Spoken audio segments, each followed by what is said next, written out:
Boa tarde a todos. Eu vou falar em pé, porque quem fala em pé sabe melhor o momento de parar. Eu inicialmente peço desculpas pela minha voz, não se alarmem, é apenas uma crise alérgica que me assola há alguns dias, de modo que eu serei também aqui breve, na medida em que tenho apenas 20 minutos para tratar de um tema que, a despeito de complexo, será tornado, espero eu, simples nesta breve exposição. O tema que me foi atribuído pela organização deste evento, a quem agradeço, na pessoa do Dr. Marcelo, pelo gentil convite, foi ICMS declarado e não pago, crime de apropriação indébita. Trata-se, em verdade, de um recente julgamento do Supremo Tribunal Federal, já às vésperas do Natal, do último Natal, que fixou a seguinte tese de repercussão geral. Abre aspas. O contribuinte que, de forma contumaz, e chamo a atenção para essa exigência, e com dolo de apropriação, também chamo a atenção para essa exigência, deixa de recolher o ICMS, comete o crime contra a ordem tributária que está previsto na Lei 8.137 de 90, artigo 2º, inciso 2º. E esse crime consiste na seguinte conduta: deixar de recolher valor de tributo cobrado na qualidade de sujeito passivo de obrigação que deveria recolher aos cofres públicos. O caso que gerou esta tese fixada em repercussão geral era um recurso em habeas corpus, no qual se discutia apenas e tão somente o seguinte: se o empresário deixa de recolher o ICMS, apesar de tê-lo declarado, é possível, em tese, haver crime de apropriação indébita?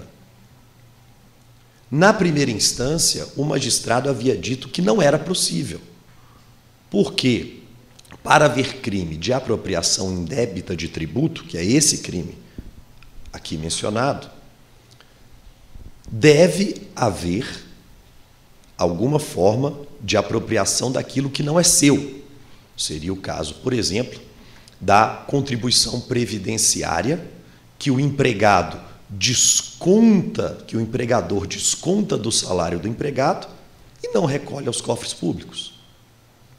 No caso do ICMS, o magistrado de primeira instância, no precedente que gerou o lead case, entendeu que não é possível falar em apropriação indébita de ICMS, porque o ICMS, apesar de ter que ser repassado ao Estado, ele, na verdade, é um tributo pago pelo empresário e não pelo consumidor dos bens e serviços desse empresário, agindo o empresário como mera fonte repassadora do tributo para o ente público. A questão sempre foi decidida dessa forma, nas últimas décadas. Jamais se considerava que não pagar ICMS representaria crime de apropriação indébita.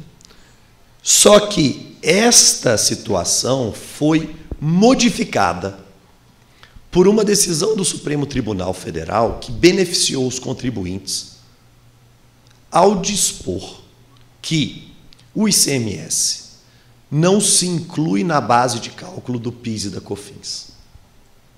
Era uma luta travada desde 1999 e que, até para surpresa de boa parte da comunidade jurídica, resultou numa votação de 6-5 em favor do contribuinte, com a fixação do seguinte entendimento do Supremo Tribunal Federal.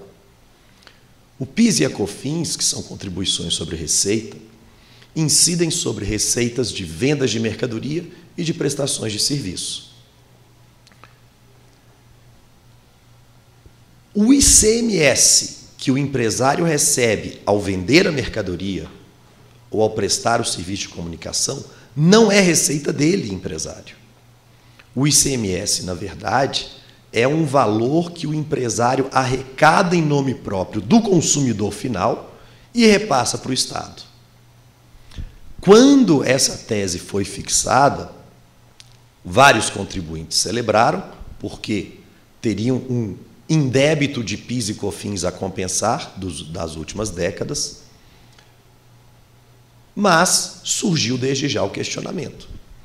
Se o ICMS não pertence ao empresário, se ele não é um tributo a despeito de pago pelo empresário, se ele não é um tributo que integra a sua receita, e por não integrar a sua receita, ele não sofre a incidência do PIS e da COFINS, então, naturalmente, se o empresário recolhe o ICMS do consumidor final e, por qualquer razão, não o repassa ao governo estadual, ele pode, em tese, incorrer no crime de apropriação indébita. Então, a verdade, e é bom que isso fique claro, é que o problema de hoje ter-se o ICMS como um tributo passível de gerar crime de apropriação indébita quando não recolhido, foi criado por uma tese manejada pelos contribuintes perante o Supremo Tribunal Federal para reduzir a base de cálculo do PIS e da COFINS. Não se trata aqui de nenhuma tese que foi criada pelo Estado para perseguir o contribuinte, não. Na verdade, o principal fundamento jurídico que vai considerar que o ICMS é receita de terceiro, não é receita do empresário, decorre do êxito na ação que manda excluir o ICMS da base de cálculo do PIS e da COFINS. Como não dá para ganhar sempre, se a premissa da ação que exclui o ICMS da base do PIS e da COFINS é a de que o empresário é mero agente repassador desse imposto, recebendo o imposto do contribuinte, cobrando o imposto do contribuinte de fato, que é o consumidor, e repassando ao Estado, é óbvio, e estava óbvio, que cedo ou tarde o Supremo passaria a entender que, se eu cobro do contribuinte o ICMS e não repasso ao ente público, eu posso, em tese, sim, cometer crime de apropriação indébita. Aqui é uma questão de premissa lógica. Estabelecida que a decisão do Supremo, nesse particular, é lógica, e eu tomei o cuidado de assistir algumas vezes a íntegra do julgamento para me preparar para este evento. E, apesar de uma série de comentários que em nada agregam ao mundo jurídico tributário, um determinado ministro, não vou aqui citar nomes, começa a sua fala dizendo que é mais fácil ganhar na roleta em Las Vegas do que ser preso por sonegação no Brasil. Como se isso fosse um argumento técnico que se espera de um plenário de Supremo Tribunal Federal para decidir uma questão dessa gravidade. Mas o fato é que, no voto condutor do ministro Barroso, apesar de uma série de considerações que são considerações de natureza consequencialista, há uma fundamentação técnica muito clara no sentido que eu acabei de expor às senhoras e aos senhores. O Supremo não pode dizer, na ação que exclui o ICMS da base de cálculo do PIS e da COFINS, que o ICMS é receita de terceiro, e, ao mesmo tempo, dizer que, quando eu recebo essa receita de terceiro, fico com ela para mim, não há apropriação indébita. Não tem como. Pois bem, entretanto, e aqui talvez haja a solução que vai, de alguma forma, nos confortar e diminuir um pouco o alarmismo que se formou em torno dessa decisão. Este caso, e isso foi frisado várias vezes pelo ministro relator, era um caso que discutia apenas o seguinte: se, em tese, era possível o crime, porque o que se decidiu foi a possibilidade de recebimento da denúncia. Porque o juiz de primeira instância não recebeu a denúncia, dizendo: não recebo porque é crime impossível. Não existe crime de apropriação indébita de ICMS. Porque o ICMS, Apesar de haver a dicotomia contribuinte de iure e contribuinte de facto, o ICMS é pago pelo contribuinte de iure e só ele integra a relação jurídico-tributária. Então, não é receita cobrada de terceiro e repassada ao Estado.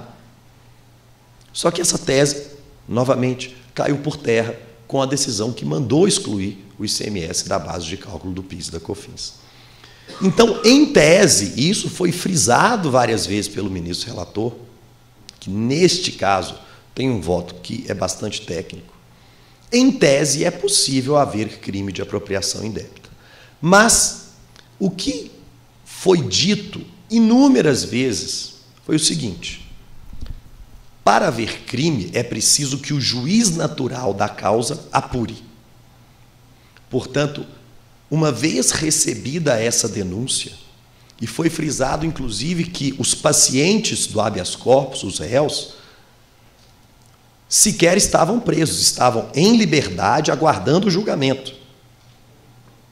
Ou seja, é um caso no qual se afastou um óbice de descabimento jurídico da denúncia para permitir a continuidade da investigação por parte do Poder Judiciário, com o Ministério Público e a defesa do contribuinte, obviamente, para averiguar se naquele caso havia dolo.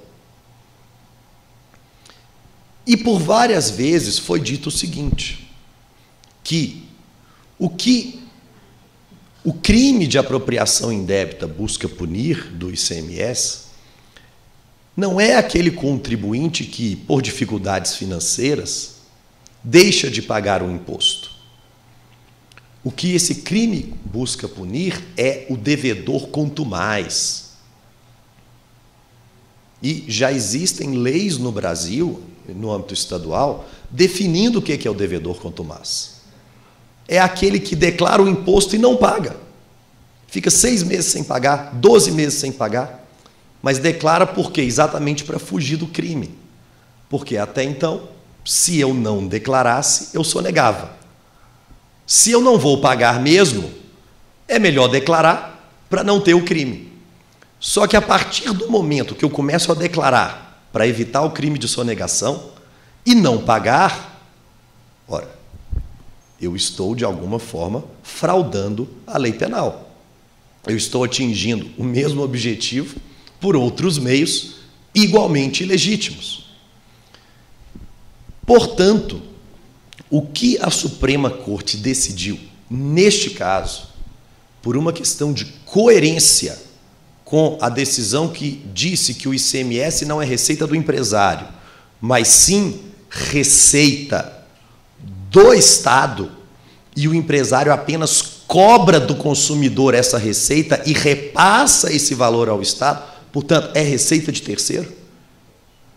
Por uma questão de coerência, o que o Supremo disse foi: em tese, é possível que haja crime de apropriação indébita quando o ICMS é declarado e não é pago. Agora, quem vai dizer se houve crime ou não? O juiz natural da causa, na apuração dos fatos.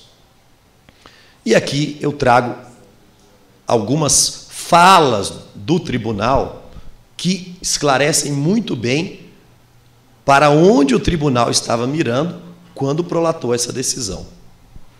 A fala do devedor contumaz. O devedor contumaz que declara e não paga. Eu me recordo há muitos anos de ter visto um caso em que a pessoa disse que estava se valendo da tese da DCTF 0, conselheiro Carlos. E eu fiquei a me perguntar o que era a DCTF, né? Uma obrigação acessória federal, o que seria a tese da DCTF 0. E eu fui descobrir, após algumas perguntas, bastante diretas, na verdade, que a tese da DCTF 0 era uma orientação para apresentar a DCTF para o fisco federal todos os meses com valor zero, porque o fisco demorava alguns anos para processar aquilo e ir atrás do contribuinte. Veja, de fato, havia certos abusos em relação a tributo declarado e não pago. Então, quando se fala em devedor contumaz nesse julgamento, nós não estamos falando de 99% dos empresários brasileiros, nós estamos falando do 1% que age assim. Mas fala-se em encerramento irregular de pessoa jurídica e reinício das atividades em outra, típicas fraudes que são feitas.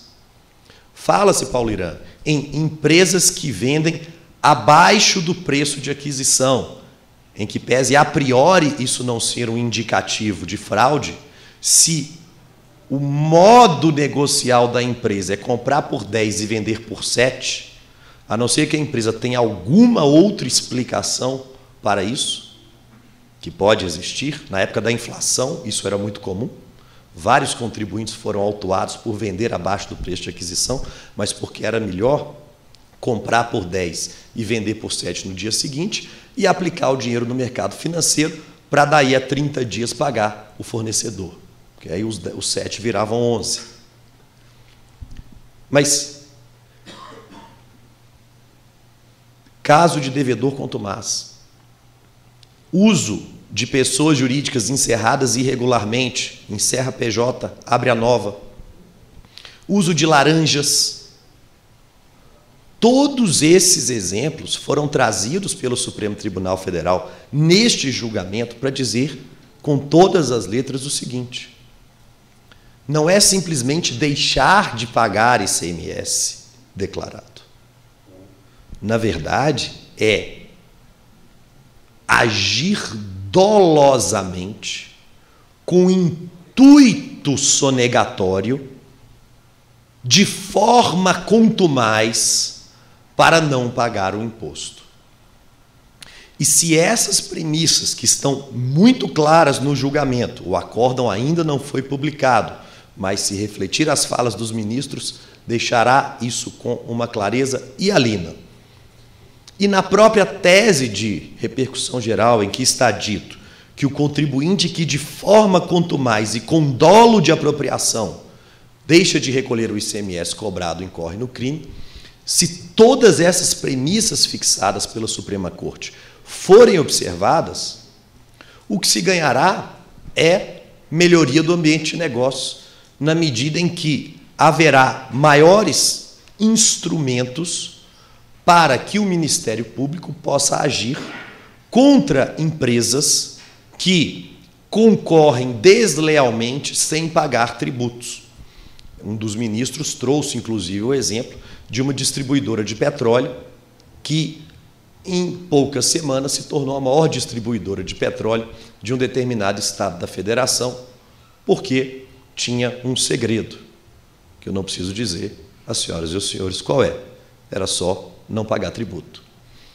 Então, isso também foi levado em consideração no âmbito do Supremo Tribunal Federal, a preservação da livre concorrência contra sonegadores. Em mais de uma ocasião, eu já testemunhei, o secretário está aqui, tem grande experiência nisso também, setores do empresariado pedindo para serem incluídos no regime de substituição tributária do ICMS, porque a substituição tributária é uma arma contra a sonegação em favor da concorrência leal. Ainda que tenha uma série de problemas, mas às vezes a ST é a diferença entre a vida ou a morte para quem paga os seus tributos regularmente. O que não pode haver, e já concluindo, são os exageros. O que não pode haver é o uso político arrecadatório dessa ferramenta que, quero aqui registrar, não existe no estado de Minas Gerais, pelo menos eu desconheço, mas existe em outras unidades da federação, onde já testemunhei situações como uma determinada empresa que aproveita créditos de ICMS, aos quais ela entende fazer jus, e, em determinado momento, a esposa do presidente da empresa está no shopping fazendo compras e o cartão não passa. Ela então liga para o banco, não, todos os seus ativos foram bloqueados.